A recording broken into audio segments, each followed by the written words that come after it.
κύριοι, καλησπέρα σας. Και για αυτή τη χρονιά η εκπομπή Χαρινή Υγείας είναι κοντά σας για να αναλύσει βασικά ιατρικά θέματα που αφορούν όλους εσάς. Πριν ξεκινήσουμε τη νέα εκπομπή αυτής της χρονιάς, θα ήθελα για άλλη μια φορά να ευχαριστήσω ολόψυχα το σταθμό της Ιεράς Μητροπόλεως Πατρών Λίχνο για τη φιλοξενία αυτής της εκπομπής, ως και όλο το προσωπικό, τον σκηνοθέτη, τον κύριο Δημήτρη Τσακούμη, που πάντα είναι κοντά μας ώστε να βγει το καλύτερο δυνατό αποτέλεσμα, και βέβαια πολλές ευχαριστίες, θερμές ευχαριστίες στον Σεβασμιότατο Μητροπολίτη Πατρών κύριο Χρυσόστομο, που πάντα και εξ αρχής ήταν κοντά σε αυτή την προσπάθεια, γιατί όπως έχουμε πει, Εκκλησία και Επιστήμη είναι σύμμαχοι. Διαλέξαμε σήμερα ένα θέμα που απασχολεί για άλλη μια φορά ένα σημαντικό μέρος του πληθυσμού και ως νόσος, αλλά και τα συμπτώματα της νόσου. Θα εξηγήσουμε παρακάτω γιατί μιλάμε. Έχουμε κοντά μας, με τη χαρά να μας κάνει ποδαρικό σε αυτή τη νέα χρονιά, ένας εκλεκτός συνάδελφος και φίλος που μας έχει ξανατιμήσει με την παρουσία του, ο νευρολόγος κύριος Γεράσιμος Γραμματικόπουλος. Κύριε Γραμματικόπουλε, καλώς ήρθατε. Καλησπέρα στους τηλεθεατές, καλησπέρα σου Ασημίνα. Ευχαριστούμε πολύ που είστε πάλι κοντά μας, που είσαι πάλι κοντά μας. Πάντα χαίρομαι να έχουμε σε αυτή την εκπομπή. Ξέρω ότι παρά το βεβαρημένο πρόγραμμα που έχεις και τις πολλές υποχρεώσεις που είσαι αναλάβει, μας χάρισες αυτή την ώρα έτσι ώστε να αναλύσουμε ένα πολύ σοβαρό ζήτημα και να πούμε στον κόσμο τώρα περί τίνος πρόκειται. Όταν σου είπα αυτό το χρόνο τι θα αναλύσουμε, Γεράσιμε, είπαμε να μιλήσουμε για το Πάρκινσον. Μία νόσο που νομίζω ακουμπά μεγάλο μέρος του πληθυσμού. Θα μας πεις τι και πώς. Και ακούμε αυτή την ονομασία, την ξενική κιόλας, που όλοι όμως την έχουν ακούσει. Δεν πιστεύω να υπάρχει κανείς από τους τηλεθεατές μας που να μην έχει ακούσει την νόσο. Τι είναι όμως αυτή η νόσος? Καταρχήν να πούμε γιατί επιλέξαμε να μιλήσουμε γι' αυτό. Επιλέξαμε να μιλήσουμε για τη νόσο Πάρκινσον, γιατί είναι η δεύτερη πιο συχνή νευροεκφυλιστική νόσος στον πληθυσμό. Νευροεκφυλιστική νόσος είναι μια νόσος η οποία οφείλεται σε θάνατο νευρώνων. Όπως καταλαβαίνετε, αυτό αφορά όλο ένα και περισσότερο μεγαλύτερες ηλικίες. Όσο πιο μεγάλοι είμαστε, τόσο πιο εμφανή θα είναι τα φαινόμενα μιας νευροεκφυλιστικής νόσου. Σε μια χώρα όπου ο πληθυσμός γυράσκει, είναι πολύ λογικό ότι αυτό που λέγαμε και υπολογίζαμε μέχρι πρόσφατα για 25-30 χιλιάδες ανθρώπους να νοσούν με νόσο Πάρκινσον κάθε στιγμή στην Ελλάδα, μάλλον είναι μικρό σαν υπολογισμός, μάλλον είναι περισσότεροι. Και αυτό δηλαδή είναι αποτέλεσμα του αυξημένου προσδόκιου ζωής πλέον του 1950, ας πούμε. Μην το λέμε και για κακό. Καλό είναι. Ναι, αλλά έχει όμως και λίγα. Έχει και κάποιες συνέπειες, συνεπακόλουθα. Άλλωστε νομίζω ότι από τη στιγμή που γεννιόμαστε ο εγκέφαλος ήδη ξεκινάει. Δηλαδή είναι το μόνο όργανο που αμέσως. Με όσους νευρώνες γεννήθηκες, με αυτούς και θα μείνεις. Ναι. Πέρα από ελάχιστες πολύ συγκεκριμένες περιοχές όπου αναγεννούνται, και δεις τον υπόκαμπο που είναι για τη μνήμη, οι υπόλοιποι νευρώνες του σώματός μας, αυτοί είναι, αυτούς έχουμε. Αυτό που πλάθεται είναι οι διασυνδέσεις μεταξύ τους, το δίκτυο. Όταν έχεις λοιπόν μια νευροεκφύλιση, μια νευροεκφυλιστική νόσο, χάνεις κάποιους από αυτούς τους νευρώνες με ένα αριθμό πολύ μεγαλύτερο από αυτόν που προβλέπεται για την πορεία της ηλικίας του, τη φυσιολογική, και προφανώς χάνονται κομμάτια από αυτό το δίκτυο, το συγκεκριμένο ή γενικότερα, και προκύπτουν συγκεκριμένα συμπτώματα και προβλήματα. Για να καταλάβει ο κόσμος, και η Άννη, το Αλτσχάιμερ, σε αυτό το δρόμο. Νευροεκφύλιση είναι ακριβώς. Άρα καταστρέφεται ένα μέρος, ας το πούμε απλοϊκά, των νευρώνων μας, οι διασυνδέσεις τους. Είναι σαν να έχουμε ένα δρόμο και να αρχίσει να φεύγει άσφαλτος. Μπράβο. Και πλέον αρχίζει και φαίνεται από κάτω το χαλίκι. Το χαλίκι, το χώμα. Και αυτός ο δρόμος αρχίζει και γίνεται δρόμος με προβλήματα. Ακριβώς. Και φτάνουμε στην νόσο. Είπες προηγουμένως ότι είναι κυρίως νόσος των μεγαλύτερων ηλικιών. Μπορεί να έχουμε και νεαρές ηλικίες. Ναι, υπάρχει νεανικό Πάρκινσον. Υπάρχει νεανικό Πάρκινσον. Και κοιτάξτε, επειδή ακριβώς είναι νευροεκφύλιση και πηγαίνει, έχει μια πορεία, μια φυσική πορεία η νόσος, που γίνεται όλο ένα εντονότερη και δυσκολότερη με το πέρασμα του χρόνου, αντιλαμβάνεστε ότι όταν κάνουμε διάγνωση σε νεανικό Πάρκινσον, δει στα 35, στα 40, στα 45, είμαστε πολύ πιο σφιγμένοι. Ενώ ψυχολογικά, συναισθηματικά, εμείς οι ίδιοι οι γιατροί όταν το κάνουμε αυτό. Ναι. Γιατί ετοιμάζεσαι να πεις σε έναν άνθρωπο που είναι νεαρός, γιατί είναι νεαρός, ότι κοίταξε να δεις, θα αρχίσεις να έχεις δυσκολίες και όλο ένα περισσότερες δυσκολίες. Θα δούμε βέβαια στις θεραπείες τι και πώς, γιατί τα πράγματα δεν είναι τόσο μαύρα όσο ήταν παλιά. Ναι. Δεν είναι ρόδινα, αλλά δεν είναι μαύρα. Και νομίζω σε όλες αυτές τις παθήσεις δεν είναι τόσο μαύρα όσο ήταν πριν 30-20 χρόνια. Και όλο ένα και θα είναι καλύτερα. Είπαμε λοιπόν είναι πολύ συχνή νόσος, είναι η δεύτερη σε συχνότητα σε αυτή την κατηγορία. Σε αυτή την τυπολογία. Περίπου μέσος όρος εμφάνισης μετά τα 60, μετά τα 70. Κάπου εκεί στα 65 με 75 θα έλεγα ότι είναι το μεγάλο κομμάτι των ασθενών μας. Άντρες, γυναίκες, προτιμά κάποιος περισσότερο? Όχι ιδιαίτερα. Όχι, έχει την ίδια συχνότητα, δηλαδή αν θα εμφανιστεί το ίδιο. Υπάρχει όμως, αφού ρωτάμε αυτά τα επιδημιολογικά στοιχεία, υπάρχει μια συσχέτιση κληρονομική. Δηλαδή, εάν στην οικογένειά μας ο παππούς, ο θείος, κάποιος είχε αναπτύξει νόσο Πάρκινσον, κάτι παρόμοιο, γιατί πολύ λογικό παλιότερα χρόνια να μην είμαστε και σίγουροι τι ακριβώς ήταν, καλό θα είναι στα πρώτα συμπτώματα να ψαχτούμε. Δηλαδή με μεγαλύτερη ευαισθησία, ιστορικό. Γιατί υπάρχει και το σποραδικό Πάρκινσον, υπάρχει και κληρονομικότητα όμως. Άρα υπάρχει μια γενετική προδιάθεση που όταν έχει εκδηλωθεί κληρονομικά, καλό είναι να έχουμε μια ευαισθησία όταν εκδηλωθούν συμπτώματα. Τι είναι όμως το Πάρκινσον, θα με ρωτήσεις, είμαι σίγουρος. Ναι. Τι είναι αυτό λοιπόν το περιβόητο Πάρκινσον που είπαμε, όλοι το ξέρουν. Νομίζω σήμερα όσοι ακούνε, λέει ναι, το έχει ο θείος μου. Τι είναι? Τι είναι? Ο περισσότερος κόσμος, είμαι σίγουρος, θα πιστεύει ότι είναι αυτός ο τρόμος, Ναι. Το τρέμουλο. Ναι. Όχι. Τι εννοώ? Δεν είναι καθόλου απαραίτητο για να διαγνωστεί νόσος Πάρκινσον να είναι πρωτεξάρχον το σύμπτωμα του τρόμου. Αντίθετα, υπάρχουν τρόμοι που δεν είναι Πάρκινσον. Και εδώ είναι μια μεγάλη κουβέντα που είναι μια άλλη εκπομπή νομίζω, γιατί είναι μεγάλο κομμάτι. Δεν σημαίνει ότι κάθε τρόμος, ιδίως στα χέρια μας, είναι Πάρκινσον. Ακριβώς. Γιατί είναι ένα κοινό σύμπτωμα και πολλές φορές θορυβείται ο άλλος όταν για κάποιο λόγο. Αντίθετα, τα πρώιμα συμπτώματα της νόσου Πάρκινσον είναι τόσο υπόκοφα που πολύ σπάνια τα έχει παρατηρήσει κάποιος και μόνο στην ανάμνηση στο ιστορικό, όταν εμείς θα τον εξετάσουμε να του πούμε συνέβαινε αυτό, ναι, συνέβαινε το άλλο, ναι. Ποιο είναι αυτό το ένα και το άλλο, που είναι πολύ συχνά, δεν είναι απαραίτητα, αλλά είναι πολύ συχνά. Το ένα είναι η υποσμία. Είναι χαρακτηριστικότατο αυτό. Αρχίζουν δηλαδή και έχουν διαταραχές. Χρόνια, δεκαετίες πριν εκδηλωθεί ο παρκινσονισμός, ο ασθενής δεν έχει τη μυρωδιά που είχε σαν μικρό παιδί. Yeah. Και το άλλο είναι το λεγόμενο RBD. Είναι οι διαταραχές ύπνου στη φάση REM, στη φάση των ονείρων. Στη φάση των ονείρων, ίσως να το γνωρίζεις αυτό Ασημίνα, ο εγκέφαλός μας είναι πλήρως ενεργός γιατί βιώνουμε όλη αυτή την εμπειρία την ονειρική, αλλά το σώμα μας είναι παράλυτο. Δεν κουνιόμαστε. Το βλέπουμε και στις μελέτες ύπνου εμείς που κάνουμε για τις άπνοιες, όπου εκεί γίνεται καταγραφή. Θα έρθω εκεί. Στο RBD, στο διαταραχή αυτή του ύπνου φάσης REM, ο ασθενής μπορεί να κινείται, να υπνοβατεί, να κλωτσάει, να τεινάζεται. Επειδή λοιπόν μιλάς για τις μελέτες ύπνου που είναι πολύ σημαντικές, ναι. Και η αλήθεια είναι ότι είναι και δύσκολο να γίνουν. Δεν χρειάζεσαι μια εγκατάσταση και ένα νοσοκομείο εξοπλισμένο. Και επειδή ο κόσμος τις έχει πλέον συνυφασμένες μόνο με το αναπνευστικό σύστημα, καλό είναι αυτό γιατί πριν από 10 χρόνια ούτε τις ήξερε, δεν αφορούν μόνο αναπνευστικά δεν νοσήματα. Είναι μόνο υπνική άπνοια. Υπάρχουν και άλλα αίτια απνιών που είναι πολύ βασικά και που το ιατρείο ύπνου, εκεί που υπάρχει, έχουμε 2 ιατρεία ύπνου, ένα στο νοσοκομείο του Ρίου και ένα στον Άγιο Ανδρέα. Όταν δει νευρολογικού τύπου διαταραχές, είναι οι άπνοιες τέτοιες που θα μας πούν αν είναι νευρολογικού, τότε θα ζητήσουμε και τη γνώμη του νευρολόγου. Και αν θες την άποψή μου, ένα ολοκληρωμένο ιατρείο ύπνου έπρεπε να έχει και νευρολόγο. Ισχύει.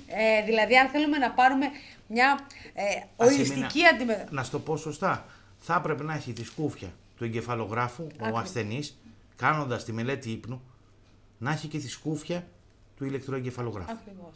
Και να υπάρχει ο νευρολόγος που θα μελετήσει σύγχρονα και εν συνοδεία με τον συνάδελφο πνευμονολόγο τα φαινόμενα. Ακριβώς. Γιατί από εκεί θα βγάλουμε πολλά πράγματα. Τέλος πάντων, αυτό σας είπα και πριν στους συντελεθέδες και σε σένα, ότι δεν είναι κάτι συχνά που γίνεται. Όταν όμως πάμε πίσω στην ανάμνηση και ρωτήσουμε, θα δούμε ότι είναι πολύ συχνό να μου πει η σύζυγος, ναι, με κλώτσαγε στον ύπνο του. Είναι αυτό το σύνδρομο των ανήσυχων ποδιών. Όχι, είναι παρόμοιο όμως. Πολλοί κόσμος σου λέει, εγώ γιατρέ δεν έχω ήσυχο ύπνο. Πρόσεξε, το σύνδρομο των ανήσυχων κρημών είναι στο induction του ύπνου, εκεί που πάμε να μπούμε στον ύπνο. Δεν είναι στη φάση REM. Που κανονικά είμαστε βυθισμένοι στον ύπνο, όχι βυθισμένοι, ενώ σωματικά βυθισμένοι. Ωστόσο, περιλαμβάνει το δίκτυο το εξωπυραμιδικό, το σύστημα αυτό που βάλετε από την νόσο Πάρκινσον, γι' αυτό και θεραπεία τυπική και πολύ επιτυχής στο σύνδρομο ανήσυχων κρημών είναι τα αντιπαρκινσονικά φάρμακα.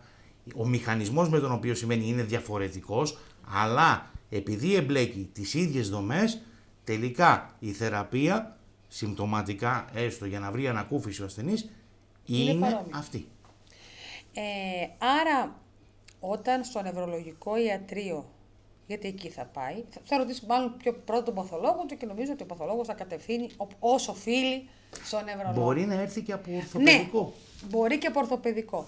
Μπορεί να έρθει ακόμα και σε τυχαίο έλεγχο, δηλαδή να πάει να γράψει τα φάρμακά του, και να δει κάποια συμπτώματα, τα οποία να τον ή ακόμα και οι σύζυγοι πολλές φορές είναι αυτές που είναι, και λέω γυναίκες γιατί πιο πολύ εκεί θα το δούμε, να έχουν μια αυξημένη ευαισθησία, βλέπω τον άντρα μου τώρα τελευταία. Όταν λοιπόν θα έρθει, ποια είναι τα βασικά συμπτώματα που η πλειονότητα αυτών των ασθενών θα φτάσει στο νευρολογικό ιατρείο? Γι' αυτή σου είπα πριν ένα μήνα ότι μπορεί να μου έρθει από τον ορθοπαιδικό ασθενής. Γιατί εκτός από το τυπικό κλασικό, τρόμος, γιατρέ, έχω έναν τρόμο, τι είναι αυτό το τρέμουλο, που θα ανησυχήσει όλους. Και σου λέω πολύ συχνά, δεν είναι, όχι απλά δεν είναι Πάρκινσον, δεν είναι καν δευτερογενής παρκινσονισμός, δεν είναι τίποτα το ιδιαίτερο, είναι ιδιοπαθής τρόμος, όλα καλά, όλα ωραία. Ξέρεις ποιο είναι? Είναι συχνές πτώσεις που δεν μπορεί να τις δικαιολογήσει. Δηλαδή, έρχεται και σου λέει, γιατρέ, εγώ δεν έχασα τις αισθήσεις μου, δεν ένιωσα αδυναμία, αλλά σκόνταψα και δεν κατάλαβα πώς σκόνταψα. Και αυτό έχει συμβεί τώρα 5 φορές.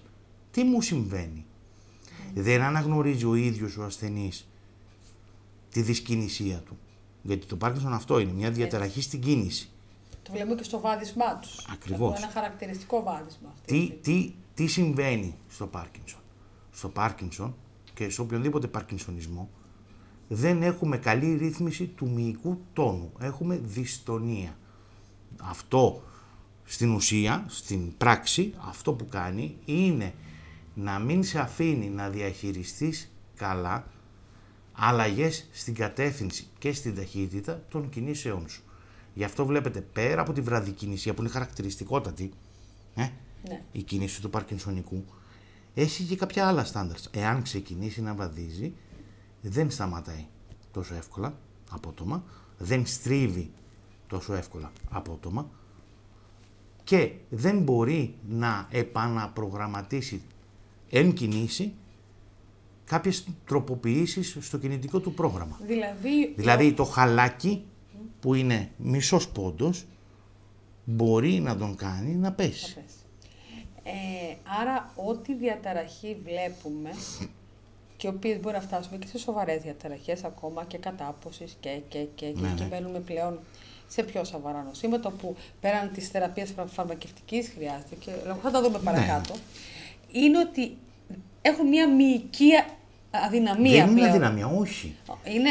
Είναι αλλαγή στον τόνο. Δεν είναι καλό διαχειρίσιμος ο τόνος. Γι' αυτό και στην κλινική εξέταση, το πιο χαρακτηριστικό ποιο είναι? Το θυμάσαι από τη γενική ιατρική? Ο οδοντοτός τροχός. Τι είναι ο οδοντοτός τροχός? Όπως κάνουμε αυτή την κίνηση, νιώθουμε μια να αυξάνεται και μια να σταματάει ο τόνος. Τάκ, στα δοντάκια. Το νιώθουμε, την άρθρωση. Γιατί στην κίνηση? Γιατί δεν έχει καλή ρύθμιση. Ποιος ρυθμίζει τον μυϊκό τόνο? τον ρυθμίζουν τα βασικά γάγλια. Τα βασικά γάγλια παίρνουν σήμα και ρυθμό, σαν βηματοδότη σκέψου το, από τους νευρώνες τους ντοπαμινεργικούς, που λειτουργούν με ντοπαμίνη δηλαδή, της μέλανας ουσίας, μιας δομής στο βάθος, στη βάση του εγκεφάλου. Αυτοί οι νευρώνες είναι που χάνονται στην ευρωεκφύλιση της νόσου Πάρκινσον.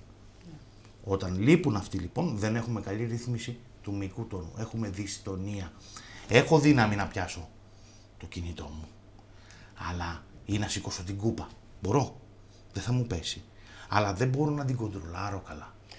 Μπορούμε να φτάσουμε και σε στάδιο που πλέον δεν θα μπορεί να το σηκώσει όσο προχωράει. Γιατί δεν θα είναι έλλειψη δύναμης. Θα είναι έλλειψη ρύθμισης. Και προοδευτικά αυτή η καταστροφή η οποία οδηγεί σε αυτά τα συμπτώματα είναι εξελισσόμενη ταχαίως, δηλαδή μπορούμε να το διαβαθμίσουμε ή συνήθως ακολουθεί μια πορεία? Ακολουθεί μια πολύ αργή πορεία. Αυτό είναι το καλό. Αυτό είναι το καλό, βεβαίως. Ναι. Δεκαετιών. Είναι δηλαδή μια ραγδαία εξελισσόμενη με την έννοια ότι σε ένα χρόνο... Κοιτάξτε, εάν δούμε ότι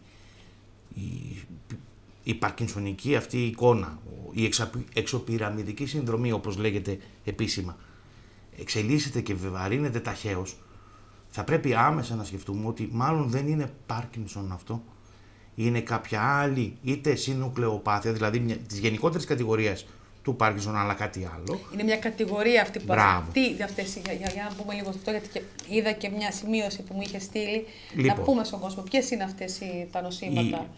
Γιατί λέμε συνουκλεϊνοπάθειες. Η α-συνουκλεΐνη είναι μια πρωτεΐνη εντός των νευρώνων, η οποία όταν, θα σου θυμίσω τώρα την κουβέντα μας που είχαμε κάνει για το Αλτσχάιμερ, όταν μαζεύεται και δεν κουμπώνει καλά, δεν πολυμερίζεται σωστά, δημιουργεί καθιζήματα.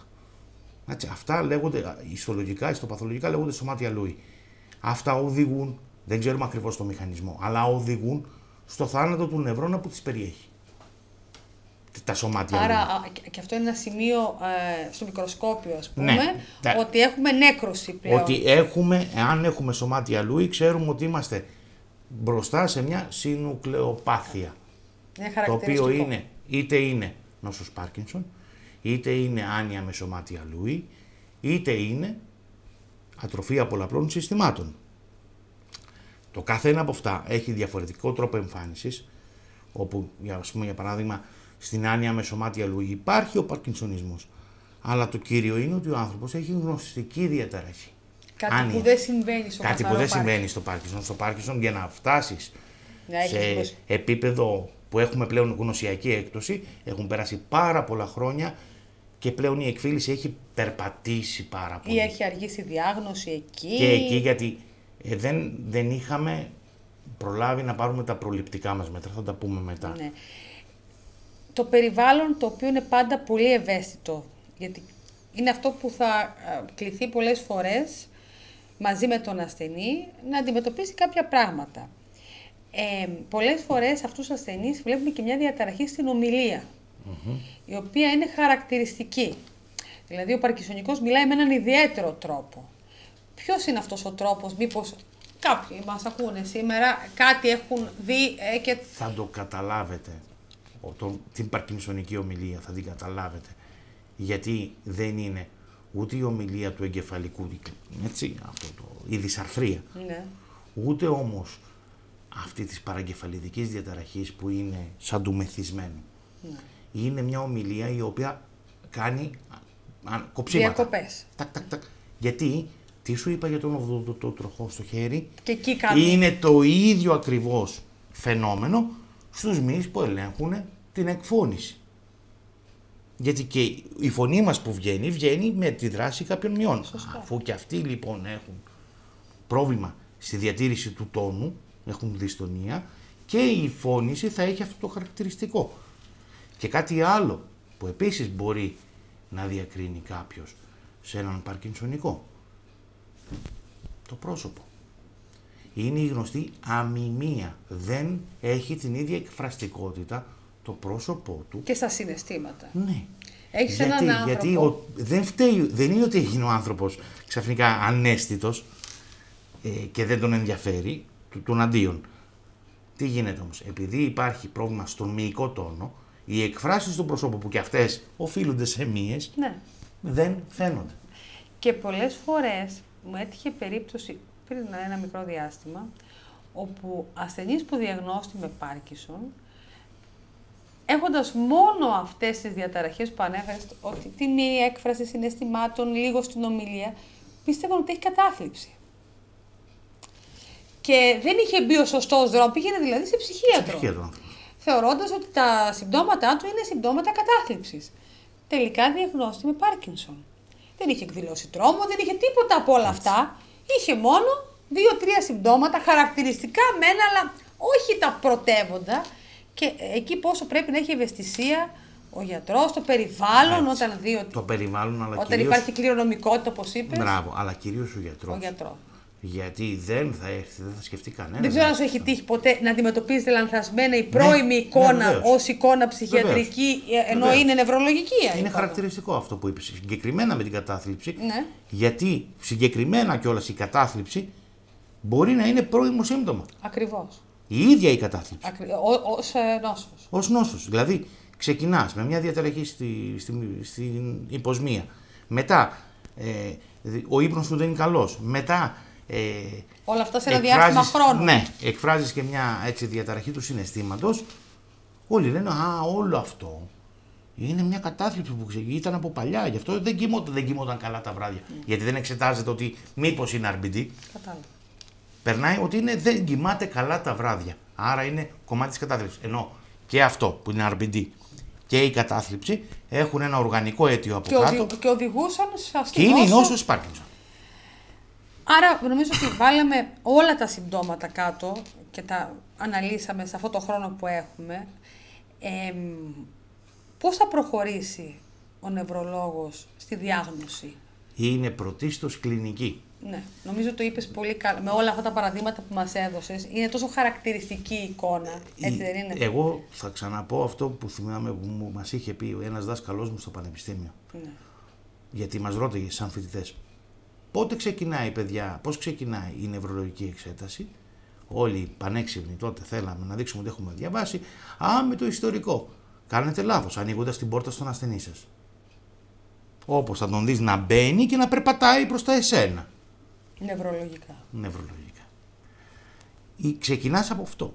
Και είναι μια ολόκληρη διαδικασία. Και το ιστορικό, γιατί μπορεί να σου αποκαλύψει πράγματα και ατομικά, αλλά και στο οικογενειακό ιστορικό. Ο θείος, ο Γιώργος, έτσι. Και είναι και το κομμάτι το κλινικό της εξέτασης που αποκαλύπτει σημεία που είπες ένα χαρακτηριστικό. Το οδοντοστροχός, ο μολύβδος σωλήνας. Δεν υπάρχει λόγος να νευρολογικά κουράζουμε πλέον τον τεστ κόσμο. τα οποία κάνετε. Και υπάρχουν και δομημένες κλίμακες. Ναι.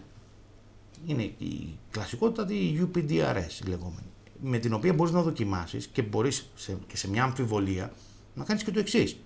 Κάνεις το λεγόμενο Levodopa Challenge. Δηλαδή, ένας άνθρωπος τον οποίο υποψιάζεσαι ότι είναι παρκινσονικός, αλλά δεν είσαι και σίγουρος, κάνεις το εξής. Του να εξετάζεις με αυτή την κλίμακα που είναι δομημένη και βγάζει ένα συγκεκριμένο σκορ, παίρνει Levodopa, το φάρμακο το αντιπαρκινσονικό, το συμπτωματικό, περιμένεις 20-30 λεπτά, τον ξαναεξετάζεις και αυτή η κλίμακα, εάν είναι όντως Πάρκινσον, θα έχει επηρεαστεί σημαντικά. Ναι. Θα έχει είναι μια βελτιωθεί. δοκιμασία. Είναι μια δοκιμασία. Ναι. Εάν απαντάει, έχεις ήδη απάντηση. Μπορεί να γίνει και στο ιατρείο αυτή η δοκιμασία. Ναι, σαφέστατα. Να, έτσι γίνεται. Γιατί είναι κλινική δοκιμασία. Δε. Τώρα, εάν πραγματικά δεν βγαίνει η άκρη, υπό την έννοια ότι απαντάει στην Levodopa, αλλά δεν είναι και τόσο ξεκάθαρη η απάντηση. Είναι διφορούμενο ακόμα. Ή υπάρχουν και άλλα πράγματα που μας μπερδεύουν. Τώρα αυτό είναι παρκινσονισμός πραγματικός ή οφείλεται σε αγκιακό παρκινσονισμό ή είναι κάτι άλλο και το ψάχνουμε. Εκεί έχεις και τη δυνατότητα να κάνεις κάποιους ελέγχους παρακλινικούς. Προφανώς μια μαγνητική εγκεφάλου είναι το πιο συνήθες πλέον, παρότι είναι ακριβή και θεωρείται λίγο από τις άλλες ειδικότητες λίγο τραβηγμένη σαν εξέταση. Για τον νευρολόγο μπορώ να σου πω ότι είναι το ψωμοτήρι του. Ναι. Καλός ή κακός, έτσι είναι. Γιατί είναι μια εξέταση που λύνει τα χέρια σε πολλά γιατί πράγματα. δεν έχουμε άλλο τρόπο καλή απεικόνηση. Είναι ανώδυνη για τον ασθενή. Ναι. Απλά για αυτούς που είναι λίγο πιστοφοβικοί και πάλι υπάρχει τρόπος. Υπάρχει τρόπος να γίνει ακόμα και εκεί. Και το άλλο που είναι εξειδικευμένη εξέταση, είναι το σπινθυρογράφημα βασικών γαγγλίων, το λεγόμενο DAT scan. Αυτό θα σου πει τελειωτικά αν πρόκειται για Parkinson ή Parkinson Plus, δηλαδή συνουκλεοπάθεια τέλος πάντων. Η μαγνητική θα δείξει κάποιες εικόνες που είναι χαρακτηριστικές. Είναι κάποιες εικόνες που είναι χαρακτηριστικές όχι για το Parkinson, αλλά για τα Parkinson Plus σύνδρομα, που είναι πιο σπάνια όμως, πολύ πιο σπάνια. Και θα το πω κι αλλιώς, αν δεν ξέρει να το ψάξει, αν δεν τον ψηλιάσει στον ακτινολόγο τον συνάδελφο, ότι αυτό ψάχνω, ότι εγώ ψάχνω μήπως ή αποκλείστε μου ότι, δύσκολα θα αναζητήσει κάτι τέτοιο. Άρα μπορεί να είναι μια φυσιολογική μαγνητική. Ναι. Η μαγνητική δεν θα σου δείξει έχει Parkinson. Η μαγνητική θα σου πει δεν έχει. Κατάλαβα. Ισχαιμικά πολλαπλά στα βασικά γάγγλια που να δικαιολογούν κοροϊδεύουν, δίνουν την εικόνα του παρκινσονισμού ενώ δεν είναι. Ναι. Θα σου πει ότι δεν είναι όγκος, δεν είναι έτσι, δεν είναι το να. Θα σου αποκλείσει τα άλλα. Τα άλλα. Και έτσι οδηγεί σε εξαποκλεισμού πλέον στην διάγνωση. Εάν όμως παραμένει ένα ερώτημα, αυτό το ερώτημα απαντάται με το σπινθυρογράφημα αυτό. Που γίνεται λογικά σε όλα τα πυρηνικά, όπως γίνεται το σπινθυρογράφημα. Όχι, γίνεται στα νοσοκομεία μας. Αυτή τη στιγμή νομίζω και στα δύο, παλιότερα γινόταν μόνο στον Άγιο Ανδρέα. Γιατί είναι η ειδική παραγγελία το αντιδραστήριο. Το αντιδραστήριο είναι τα θέματα. Το αντιδραστήριο αυτό ζωγραφίζει τον μεταφορέα της ντοπαμίνης, το συναπτικό, τον DAT, dopamine transfer. Και έτσι, στην ουσία βλέπεις αν... Βάφεις, ναι. ας το πούμε, βάφεις να το καταλάβει ο κόσμος. ακτινολογικά, με ραδιενεργά βάφεις τις συνάψεις που λειτουργούν με ντοπαμίνη στα βασικά γάγγλια. Οπότε, εάν έχουν φύγει οι νευρώνες που λειτουργούν με ντοπαμίνη, δεν θα βάφονται καλά. Καλύπτεται από το νεοπή. Ναι. Ωραία. Άρα είναι μια εξέταση που όταν κριθεί ότι πρέπει να γίνει, θα γίνεται. Προγραμματίζεται και γίνεται. Σου λέω, η δυσκολία είναι στο αντιδραστήριο, γιατί επειδή είναι ένα ακριβό αντιδραστήριο και δεν μπορεί να ετοιμαστεί για έναν άνθρωπο, μαζεύουν τα περιστατικά να τα κάνουν μαζί και είναι πολύ λογικό και οικονομικό. Σωστό είναι. Δεν είναι λάθος αυτό.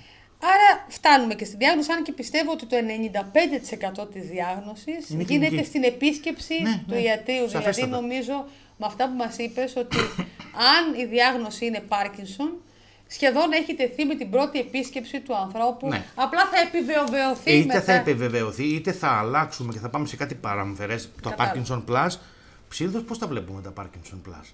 Ξεκινάμε και λέμε, αυτό μάλλον είναι Parkinson. Τέλος πάντων, κάποιος Παρκινσονισμός θα δούμε. Ναι. Και στο τρίμηνο, στο εξάμηνο, βλέπουμε έναν άνθρωπο ο οποίος δεν αποκρίνεται καλά στη ντοπαμίνη, στη λεβοντόπα, δεν εξελίσσεται ταχαίως μια κατάσταση και δεν πάει καλά τέλος πάντων το περιστατικό. Κάτι εδώ είναι λάθος. Δεν είναι καθαρό κλασικό Πάρκινσον.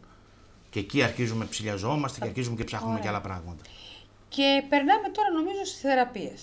Αν έχουμε όπλα, να μπορούμε να αντιμετωπίσουμε την νόσο. Που πολλές φορές μπορεί να ακούγεται και λίγο μπαμπούλας. Έχω Πάρκινσον. Ναι, είναι μπαμπούλας. Είναι δηλαδή η ονομασία πάντα μας κάνει λίγο να κοντοστεκόμαστε. Αλλά δεν είναι έτσι τα πράγματα πλέον. Όχι. Ή τουλάχιστον δεν είναι όπως είπες και εσύ πριν από 30 χρόνια. Έχουμε όπλα. Ναι. Επιβράδυση της νόσου. Όχι. Θεραπεία δεν έχουμε. Θεραπεία ριζική. Δεν με την έννοια ότι θα πάρω αυτό και θα γίνω καλά, δεν υπάρχει. Όχι. Αυτό πρέπει να γίνει κατανοητό. Τι έχουμε. Έχουμε ένα μια πλήρη γκάμα όπλων για συμπτωματική θεραπεία. Δηλαδή, πώς θα βελτιώσω την κίνησή σου, να μην είναι, έως του βαθμού να μην είναι παρκινσονική, να μην αναγνωρίζεται. Ανεκδοτική περίπτωση, μια κυρία που παρακολουθώ, της έβαλα την αγωγή της, ήταν νωρίς σχετικά, δεν ήταν προχωρημένη η κατάσταση. Στο χωριό την κοροϊδεύανε ότι έλα μωρέ που έχεις εσύ Πάρκινσον, πούντο. Γιατί πολύ απλά η αγωγή που ήταν και σε σχετικά χαμηλές δόσεις ήταν ικανή να εξαφανίσει πλήρως την κινητική διαταραχή. Πλήρως. Και αυτό για ένα μεγάλο χρονικό διάστημα. Δηλαδή, γιατί σας είπα και πριν ότι δεν τρέχει με μεγάλη ταχύτητα. Και όταν ένας άνθρωπος είναι 60-70 ετών και είναι λειτουργικός άνθρωπος, αυτό θέλεις. δεν το συζητάμε γιατί έχει μια ποιότητα ζωής. Ακριβώς. Εκεί στοχεύουμε. Μα κοίταξε, όταν έρχεται, γιατί άλλη περίπτωση αυτή, έρχεται και το παράπονο ήταν ότι εγώ μέχρι πέρυσι στο σπίτι μου μπορούσα να κάνω πράγματα και μπορούσα να πάω και μέχρι την εκκλησία, τώρα δεν μπορώ, γιατρέ. Ναι. Δηλαδή καταδικαζόταν, φοβόταν η γυναίκα αυτή ότι θα μείνει παγιδευμένη μες στο σπίτι. Ναι.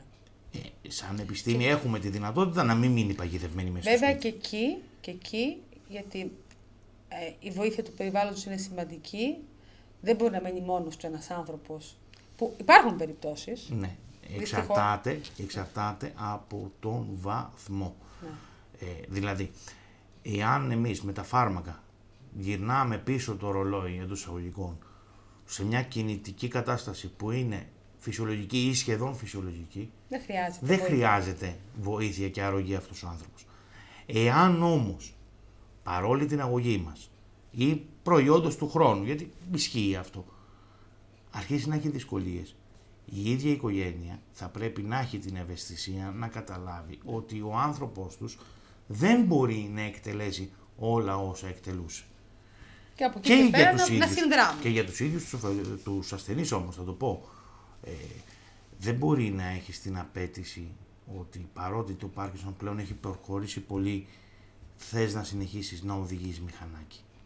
Δεν γίνεται, καλέ μου άνθρωπε, έτσι, ούτε το μηχανάκι και κάποια στιγμή ούτε και το αυτοκίνητο.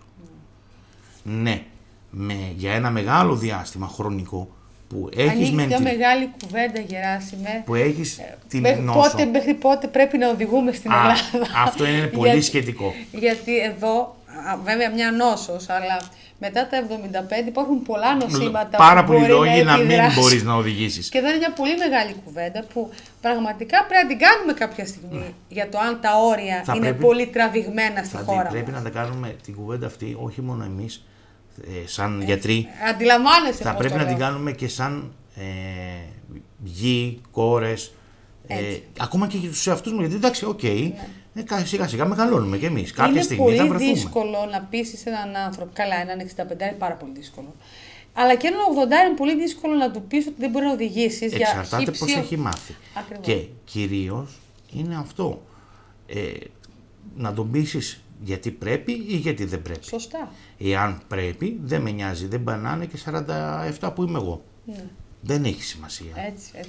Δηλαδή, δεν μπορούμε να κρίνουμε την ικανότητα να οδηγήσουμε ως κάποιου τύπου παράσημο. Δεν ξέρω πώς το βλέπουμε. Εντάξει, εκεί επισέρχεται νομίζω και ανθρώπινος λίγο εγωισμός, ότι μπορώ. Αυτό που θέλω να βγάλουμε σήμερα για αυτό το νόσημα, το οποίο έχει αυτό το μπαμπούλα που είπες και πριν, όταν δεν το γνωρίζουμε. Όταν λοιπόν ο ασθενής λάβει τα μηνύματα νωρίς σχετικά και επισκεφτεί τον νευρολόγο του. Τονίζω την ειδικότητα γιατί πρέπει να την τονίζω. Κάθε νόσημα θέλει τον ειδικό του και όχι θεραπείες, γιατί στα νευρολογικά νοσήματα έχουμε κουβεντιάσει και άλλη φορά, επισέρχονται και κάποιοι με μέσα τα οποία είναι, ξέρουμε πολύ καλά, μη εγκεκριμένα και πουλούν ψεύτικες ελπίδες. Στα νευρολογικά νοσήματα το βλέπουμε πολύ έντονα. Ναι, αυτό. γιατί είναι εύκολο. Ακριβώς. Νομίζω ότι θα δεις έναν άλλον άνθρωπο, δεν θα δεις τίποτα, δεν το συζητάμε αυτό. Θέλω ένα μήνυμα, τώρα φτάνοντας στο τέλος. Μπορεί ο ασθενής, έχουμε ένα 65 που διαγνώστηκε με Πάρκινσον και εργαζόταν. Και είχε μια δουλειά ευθύνης. Γιατί χρησιμοποιείς τον παρατατικό? Αυτό θέλω να μου πει. Μπορώ να χρησιμοποιήσω, θα μου πει γιατρέ μου, εγώ θέλω να εργαστώ. Ναι. Ναι. Θα τα κάνει όλα αυτός ο άνθρωπος. Αυτό είναι το μήνυμα. Ναι, γιατί όσο κρατάει η θεραπεία και τον κρατάει σε ένα επίπεδο σωστό κινητικό, δεν θα έχει πρόβλημα ο άνθρωπος αυτός να συνεχίσει να εκτελεί τη δουλειά του. Κανονικότατα. Έτσι. Δεν και ισχύει. τη ζωή του. Μην τα βάφουμε όλα μαύρα. Ωραία, αυτό είναι πολύ σημαντικό. Δεν σφυρίζει καμία λήξη στο γήπεδο επειδή πήραμε μια διάγνωση. Την όσο εξάλλου την είχαμε από πριν. Την είχαμε κατασκευαστικά. Είναι νευροεκφύλιση, ξαναλέω. Άρα το ότι την διαγνώσαμε, έχεις αυτό, δεν σημαίνει ότι τότε ξεκινάει. Αρκεί να διαγνωστεί. Να διαγνωστεί και να μπει σε μια διαδικασία τόσο θεραπείας που είναι συμπτωματική, ναι. Άρα βοηθάει όσο παίρνεις την αγωγή. Όταν τη σταματήσεις δεν αλλάζει κάτι, αλλά μπορείς να πάρεις κάποια προφυλακτικά μέσα. Και ποιο είναι αυτό? Είναι βασικό, το λέμε σε όλους, σήκω από τον καναπέ σου. Εάν κινείσαι, είναι πολύ πιο δύσκολο αυτή η νόσος να σε καταβάλει και να σε καθυλώσει. Ναι. Εάν κινείσαι, εάν σταματήσεις να κινείσαι, τα πράγματα θα είναι πολύ πιο δύσκολα, πολύ πιο γρήγορα. Άρα... Επομένως η ίδια η φυσική θεραπεία έχει δράση επιβίωσης αυτών των νευρώνων. Άλλωστε πιστεύω ότι αυτό είναι και το μήνυμα που πρέπει να τελειώσουμε για όλη μας τη ζωή, ότι όταν δεν υπάρχει δράση, νομίζω δεν υπάρχει ζωή, δεν υπάρχει εξέλιξη. Εγώ χρησιμοποιώ τους ασθενείς μου για να τους συνετίσω, αν θέλεις, σε αυτό το κομμάτι, μια έκφραση. Μηχανή που δουλεύει δεν Σωστό. Έτσι είναι, Γεράσιμο. Σε ευχαριστούμε πολύ που ήσουν σήμερα εδώ, να μιλήσουμε για ένα τόσο σημαντικό θέμα. Νομίζω όλοι στο κύκλο μας έχουμε έναν άνθρωπο που έχουμε ακούσει, ξέρουμε να πάσχει από την νόσο. Μας έδωσες πολύ φως για μια νόσο που ο περισσότερος κόσμος ξέρει, αλλά δεν ξέρει την εξέλιξη και ότι έχουμε βήματα. Σε ευχαριστούμε πολύ. Καλή συνέχεια σε ό,τι και αν κάνεις και ευχαριστούμε που μας τιμάς κάθε φορά με την παρουσία σου. Δικιά μου ευχαρίστηση. Να είσαι καλά. Κυρίες και κύριοι, είδατε ότι δεν υπάρχουν νοσήματα που πρέπει να μας τρομάζουν. Πρέπει να τα γνωρίζουμε, να τα βλέπουμε κατάματα και επισκεφτόμενοι το γιατρό μας να βρίσκουμε τις λύσεις που, δόξα τω Θεώ, η επιστήμη πλέον μας τις δίνει απλόχερα. Καλό σας βράδυ.